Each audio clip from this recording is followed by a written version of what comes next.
Waalaikumsalam warahmatullahi wabarakatuh. Sebelumnya, perkenalkan saya Rizatu, Maulida Ramadhani dengan Salim 023. Saya nama saya Nafiani 023. Di sini saya jadi foto mencoba dasar amino asid terus ada lingkungan. Materi pertama tentang masyarakat.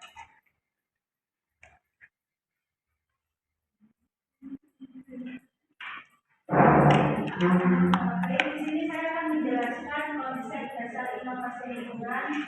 Konsep inovasi lingkungan merupakan salah satu pendekatan yang sangat penting dalam menjaga kelestarian lingkungan, terutama dengan meningkatnya berbagai masalah ekologi.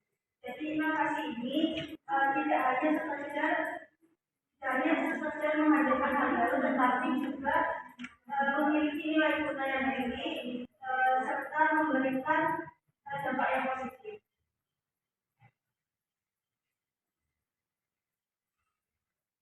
Lalu ada pengertian inovasi teknologi, yaitu merupakan upaya pengembangan dan pemanfaatan teknologi baru untuk meningkatkan efisiensi dalam penggunaan sumber daya, mengurangi dampak negatif terhadap lingkungan serta menjaga keberlangsungan ekosistem. Jadi penggunaan teknologi ini yaitu untuk membantu menjaga lingkungan agar tetap bersih dan sehat. Di sini ada 3 contoh inovasi teknologi, yaitu pertama kendaraan listrik, di mana kendaraan listrik adalah kendaraan yang menggunakan energi listrik sebagai sumber tenaga utama. Jadi kendaraan listrik ini berbeda dengan kendaraan pada umumnya. Kalau sepeda motor yang umumnya kan menggunakan bahan bakar minyak, tetapi kendaraan listrik ini menggunakan baterai yang bisa diisi ulang sehingga polusi yang ada di sekitar itu berkurang. Lalu ada komposter, yaitu alat yang digunakan untuk mengolah sampah organik menjadi pupuk kompos.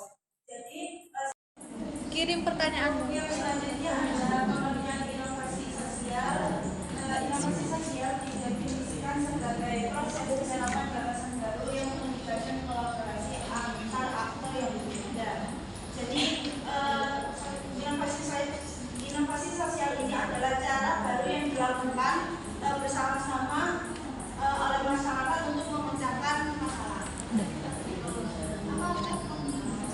Di sini ada 3 contoh juga inovasi sosial. Yang pertama ada bank sampah berbasis tabungan, merupakan inovasi sosial yang mengubah cara pandang masyarakat terhadap sampah. Jadi yang dulunya sampah itu dianggap tidak mempunyai nilai, sekarang sampah itu dianggap menjadi mempunyai nilai. Contohnya itu seperti masyarakat yang memilah sampah seperti botol plastik, lalu dikumpulkan di bak sampah yang mereka punya, dan di situ setelah terkumpul banyak itu dapat ditukarkan menjadi uang. Lalu ada program Pakem Hijau, yaitu adalah inovasi sosial yang melibatkan seluruh warga dalam menciptakan lingkungan yang bersih dan asri. Jadi pada program ini kegiatan bersama warga untuk membuat lingkungan tempat tinggal mereka itu bersih dan sehat, itu dengan cara menanam tanaman lalu bergotong royong. Lalu ada KRD atau hari tanpa kendaraan, yang dimana inovasi sosial yang bertujuan untuk mengurangi polusi udara dari kendaraan bermotor. Jadi satu contoh yang ada di kota saya di Surabaya, yang dimana setiap hari Minggu itu Minggu pagi beberapa jalan itu ditutup untuk masyarakat itu agar bisa beraktivitas seperti olahraga, bersenam, lalu bersepeda dan itu tujuannya ditutup itu agar mereka itu tidak terganggu dengan adanya polusi kendaraan yang bermotor. Lalu ada inovasi kearifan lokal, adalah upaya pembaruan dalam pengelolaan dan pelestarian lingkungan dengan memanfaatkan nilai tradisi serta pengetahuan lokal masyarakat sebagai dasar tindakan.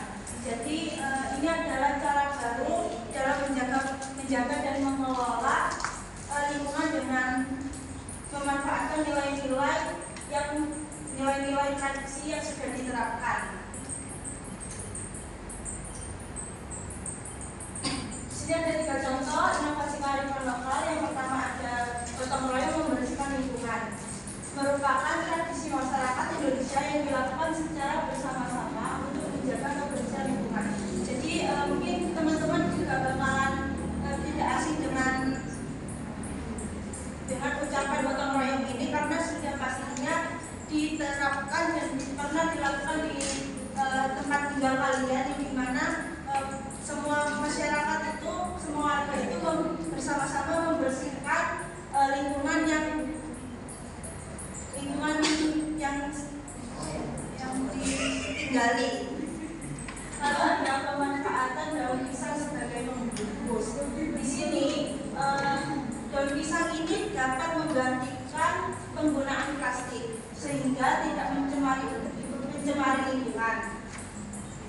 Lalu yang terakhir ada hutan adat, adalah kawasan hutan yang dijaga oleh masyarakat berdasarkan aturan tradisional, yang dimana hutan adat ini tidak boleh sembarangan orang itu menebang karena dampaknya itu sangat besar seperti banjir bandang, terus longsor dan mengalami kekeringan.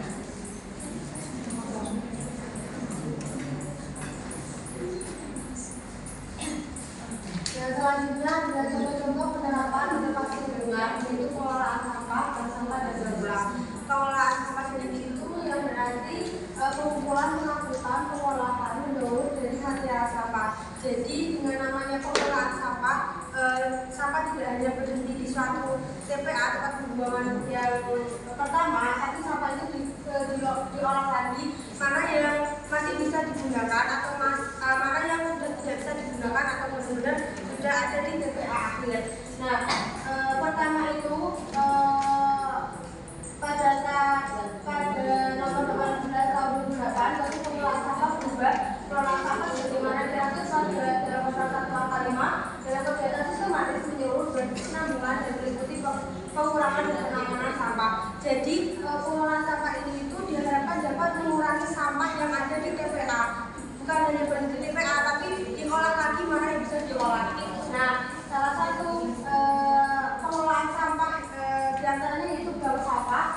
Nah, bank sampah sendiri itu adalah sistem pengelolaan sampah yang mengajak masyarakat untuk menabung sampah. Nah, sistematis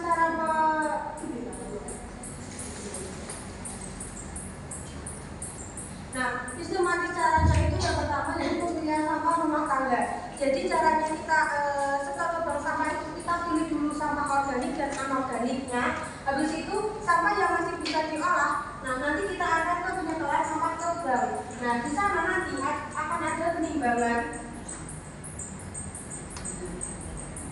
Nah penimbangan itu beratnya itu berapa atau besarnya itu berapa. Nah nanti dalam penimbangan itu akan dicatat. Nah setiap orang yang bergabung dalam bank sampah ini akan mempunyai seperti buku tabungan, yang dimana setiap mereka setor mereka akan dicatat di sana. Nah nanti dari pencatatan hasil atau beratnya itu bisa diganti dengan uang atau sembako.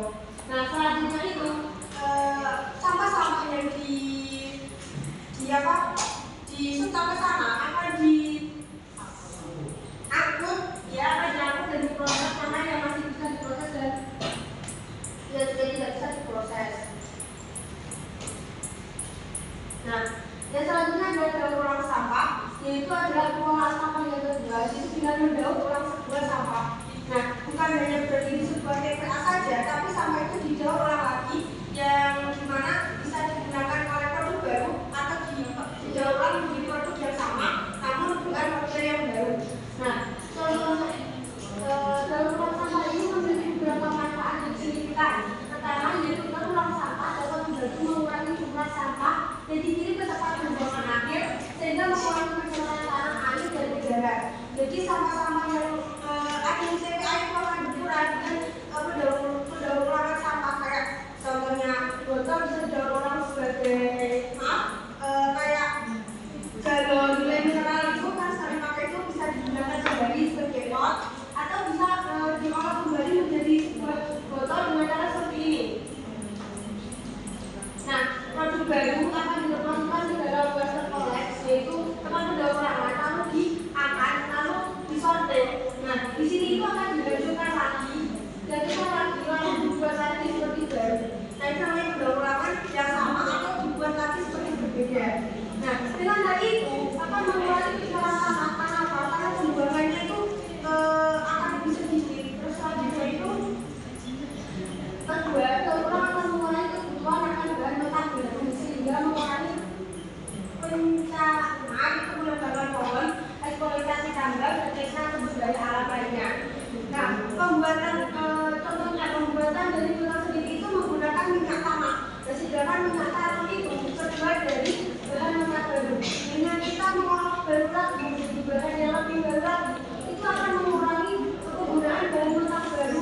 bahwa kita mengurangi bahan mentah baru juga akan mengurangi gas emisi rumah kaca tersebut.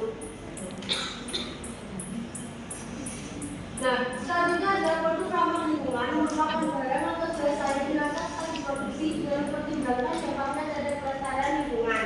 Produk ramah lingkungan sendiri ini adalah produk yang dirancang untuk pelestarian lingkungan, bukan demi pelestarian lingkungan, tapi produk ini itu dirancang mempertimbangkan dampaknya dengan kelestarian lingkungan. Kayak dampak produk ini itu kayak lingkungan seperti apa gitu.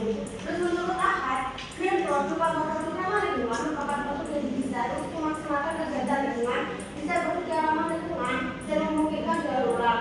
Jadi produk ini benar-benar dilihat dari awal sampai akhir, dari awal pembuatannya, dari bahan-bahannya sampai hingga produk itu dibuang sampai didaur ulang lagi.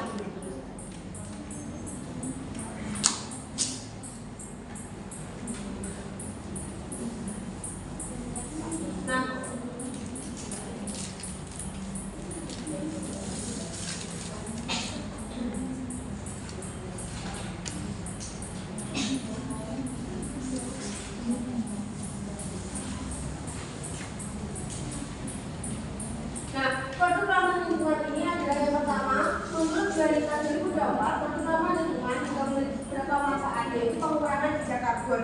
Nah, produk ini itu membuat lebih sedikit asap. Jadi pembuatan dari produk ramah lingkungan itu biasanya akan menggunakan sedikit asap yang berbahaya, jadi menjadi lebih bersih karena mengurangi jejak karbon ini. Terus selanjutnya itu konservasi sumber daya. Nah, pembuatan dari produk ramah lingkungan ini itu konservasi sumber dayanya itu lebih sedikit, jadi tidak memakan sumber daya yang terlalu parah, malah akan menggunakan kayak contohnya sampah daur ulang tadi. Terus yang selanjutnya itu kesehatan dan keselamatan. Produk ini tidak memakai bahan berbahaya, jadi lebih aman dipakai manusia dan tidak bikin sakit. Dan selanjutnya itu edukasi konsumen. Orang lebih belajar kalau mereka akan memilih membeli produk ramah lingkungan. Dan selanjutnya itu adalah inovasi dan kompetitif. Dengan adanya produk ramah lingkungan ini akan berdampak kepada seperti perusahaan-perusahaan untuk kompetitif dalam pembuatannya. Nah, ini beberapa contoh lainnya, yaitu tas belanja kain, jadi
prinsip-prinsip dalam inovasi lingkungan. Dalam pembuatan inovasi lingkungan itu juga perlu dinilai dulu dari prinsip-prinsipnya. Yang pertama prinsip berkelanjutan.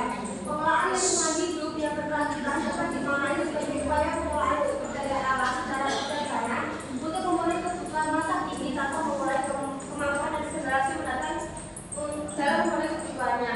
Jadi prinsip keberlanjutan itu adalah gimana caranya ide inovasi itu bisa memenuhi kebutuhan sekarang, tapi tidak membatasi kebutuhan yang akan mendatang. Kayak contoh pembuatan kertas. Nah, pembuatan kertas itu kan menambah pohon. Nah, kita sebagai masyarakat bisa mereforestasi atau menanam kembali pohon tersebut. Jadi kita mendapatkan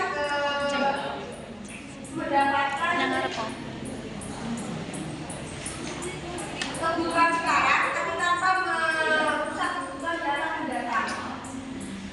Selanjutnya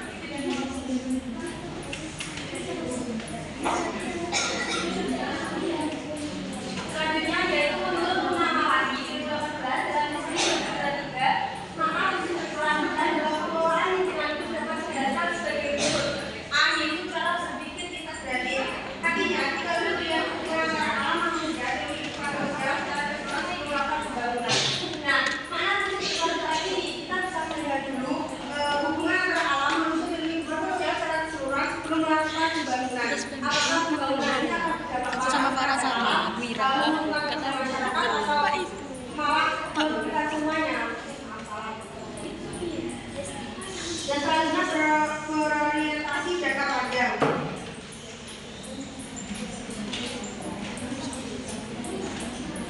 Nah, artinya setiap kegiatan harus dipikirkan jangka panjang untuk masa depan. Jadi kembali lagi, ini berkelanjutan dalam lingkungan hidup dapat dijelaskan sebagai berikut, yaitu berorientasi pada jangka panjang. Tidak hanya jangka pendek saja, tapi dilihat jangka panjangnya itu seperti apa. Apakah dampaknya itu parah atau dampaknya itu menguntungkan gitu. Biasanya memperhatikan keanekaragaman hayati, itu artinya kita harus menjaga semua makhluk hidup dan alam agar tetap seimbang dan tidak rusak. Seperti yang saya bilang tadi, prinsip berkelanjutan ini itu juga melihat apakah menguntungkan untuk alam, menguntungkan manusia, atau menguntungkan semuanya, atau menguntungkan semuanya. Nah, selanjutnya adalah keadilan sosial dan ekonomi. Artinya semua orang harus mendapatkan manfaat. Jadi, prinsip berkelanjutan dalam pengelolaan lingkungan hidup dapat dilakukan sebagai berikut: keadilan sosial dan ekonomi. Jadi semuanya itu harus mendapatkan manfaat. Kembali lagi, tidak hanya merugikan ke semua orang yang orang saja, tapi keuntungannya itu seperti apa? Dan selanjutnya adalah prinsip mudah diterapkan.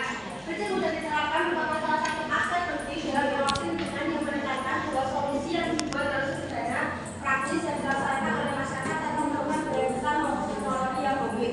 Nah, prinsip dalam inovasi lingkungan ini yang pertama adalah prinsip yang mudah diterapkan.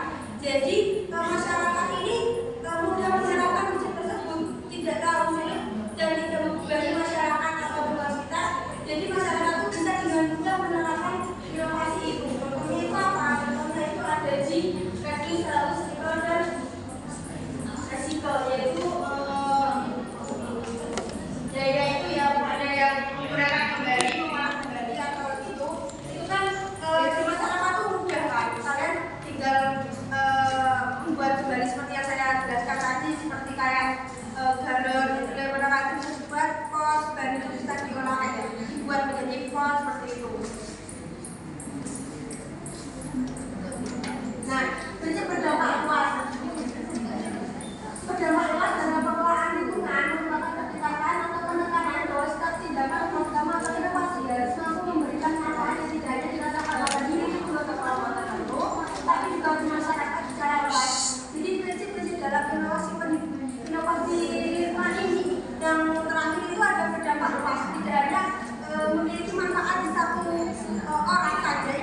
pembangunan lingkungan ini.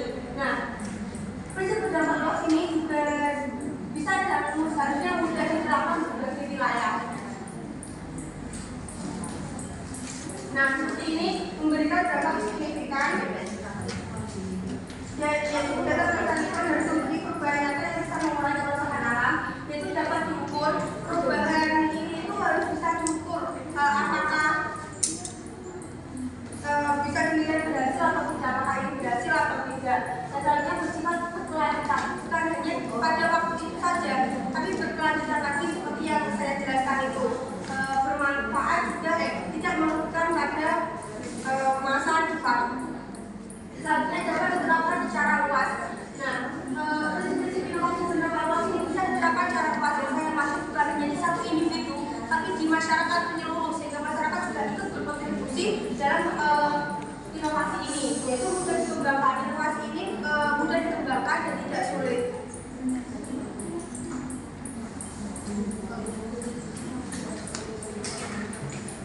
Untuk yang terakhir ini ada peran mahasiswa sebagai agen perubahan. Mahasiswa memiliki peran penting sebagai agen perubahan yang mampu mendorong perubahan positif di lingkungan masyarakat.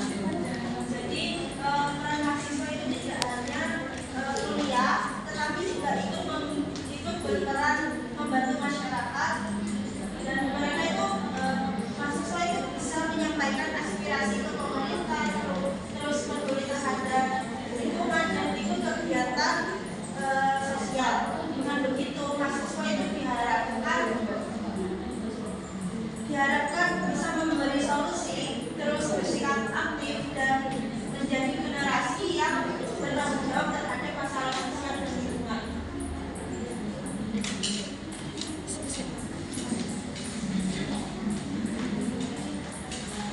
Baik, presentasi kami sudah selesai. Di sini kami akan membuka 3 pertanyaan. Adakah yang mau bertanya sebelum?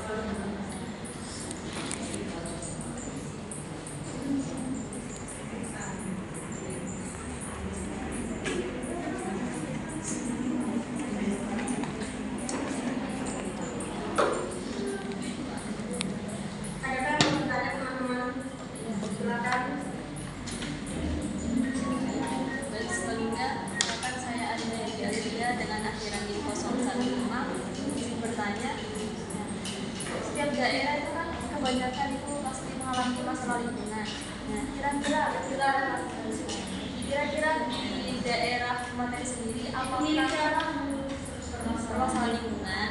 Nah, kira-kira di salah satu daerah materi apakah pernah juga mengalami permasalahan lingkungan, dan apa inovasi yang akan kalian lakukan sebagai mahasiswa yang berperan untuk membawa perubahan dalam lingkungan kalian?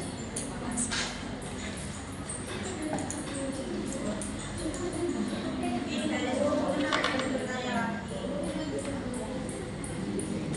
Baik, di sini saya ingin bertanya. Sebelumnya perkenalkan, saya Marfiatul Juma dengan akhiran NIM 034. Nah, di makalah kan sudah dijelaskan bahwa inovasi lingkungan itu bertujuan untuk pembangunan berkelanjutan.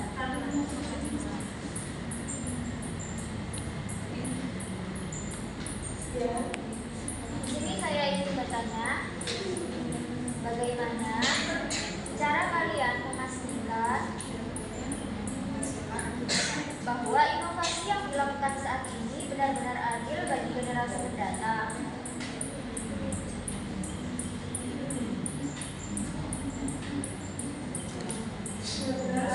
Sementara kita sendiri belum mengetahui kebutuhan dan kondisi mereka di masa depan.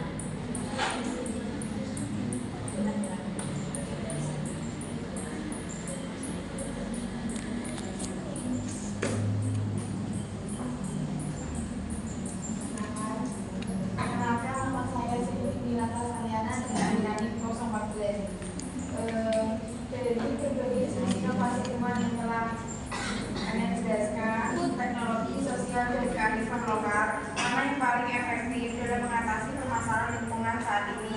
Saya jelaskan alasannya.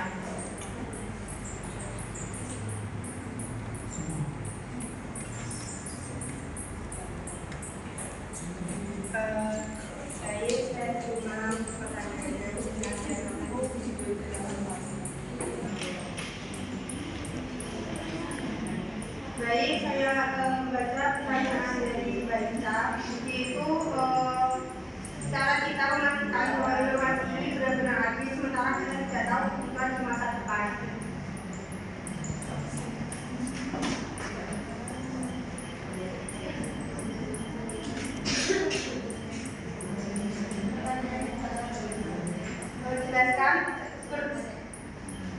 Jelaskan tujuan pembangunan berkelanjutan. Kalau saya sudah menjelaskan tujuan pembangunan berkelanjutan.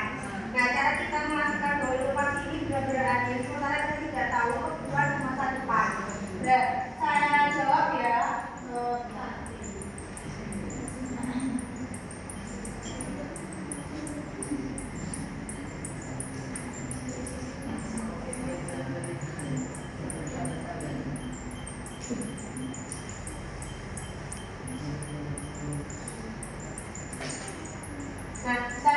Saya jawab, prinsip berkelanjutan ini itu kan memenuhi kebutuhan masa kini dan tidak mengurangi atau tidak mengurangi kemampuan generasi mendatang dalam memenuhi kebutuhannya. Kita kan memang tidak tahu masa depan itu akan seperti apa. Nah, memastikan bahwa inovasi ini benar-benar adil itu dengan menerapkan inovasi itu diterapkan melalui prinsip berkelanjutan.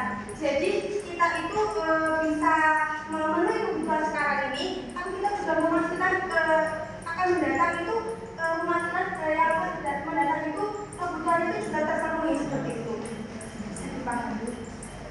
Bisa dipahami. Ya, izin kan. Izin menyanggah.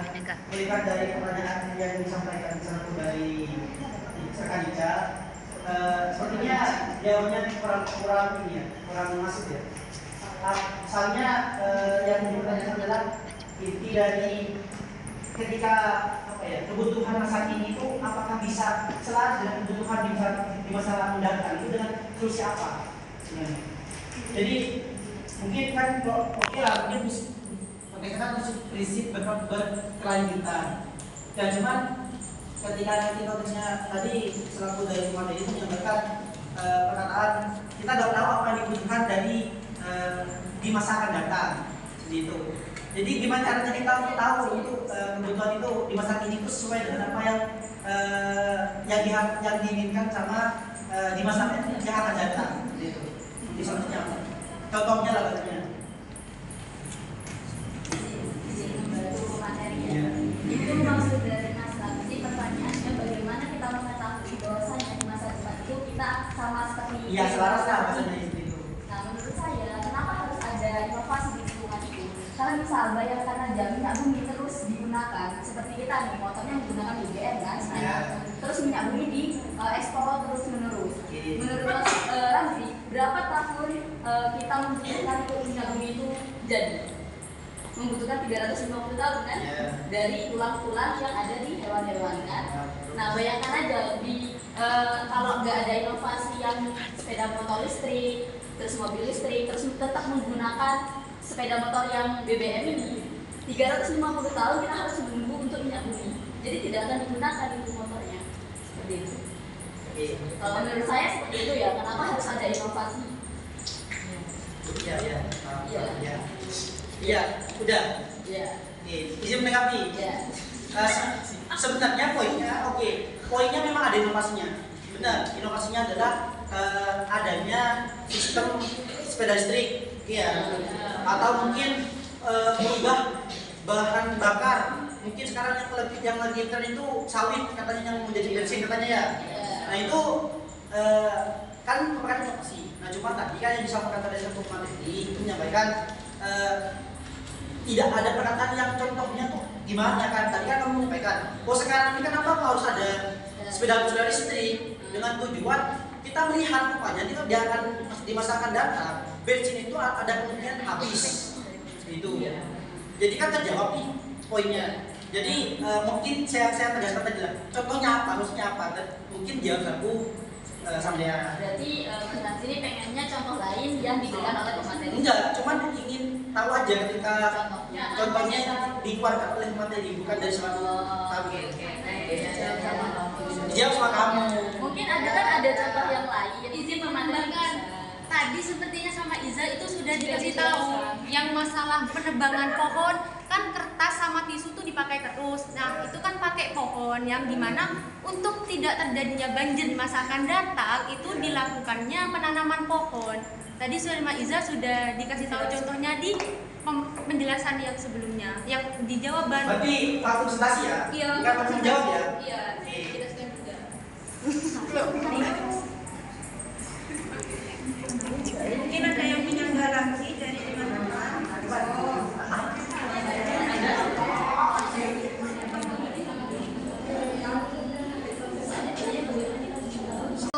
Lanjut menjawab dari pertanyaannya Mbak Arin.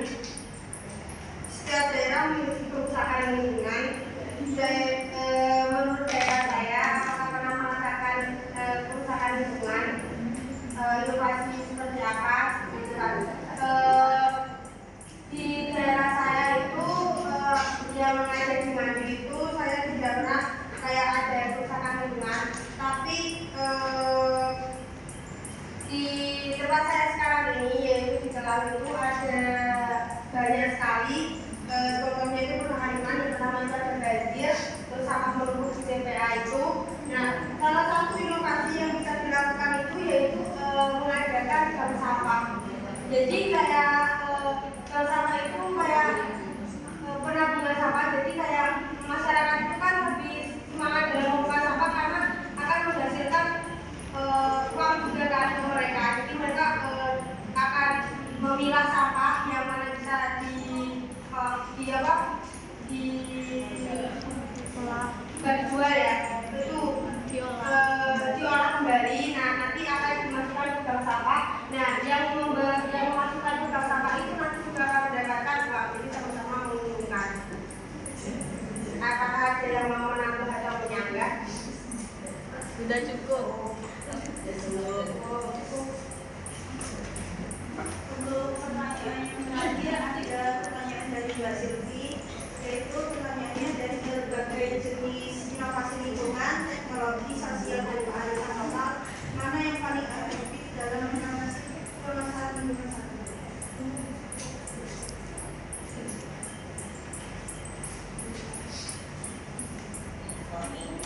Nah, menurut saya tidak ada jenis inovasi yang paling efektif karena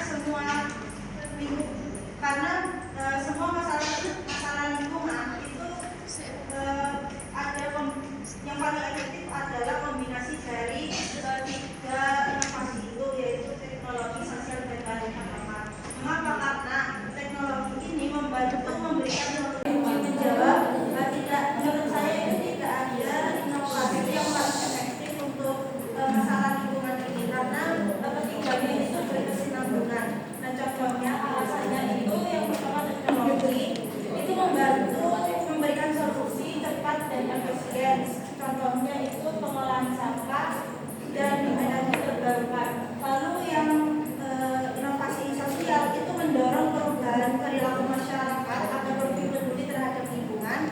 Dan yang ketiga terakhir itu kearifan lokal, yaitu memastikan solusi itu apakah sesuai dengan budaya setempat sehingga itu mudah diterapkan dan diterima oleh masyarakat sekitar. Mungkin dari teman-teman ada yang menyanggah?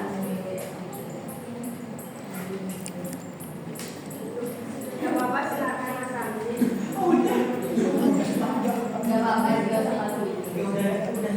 Sudah.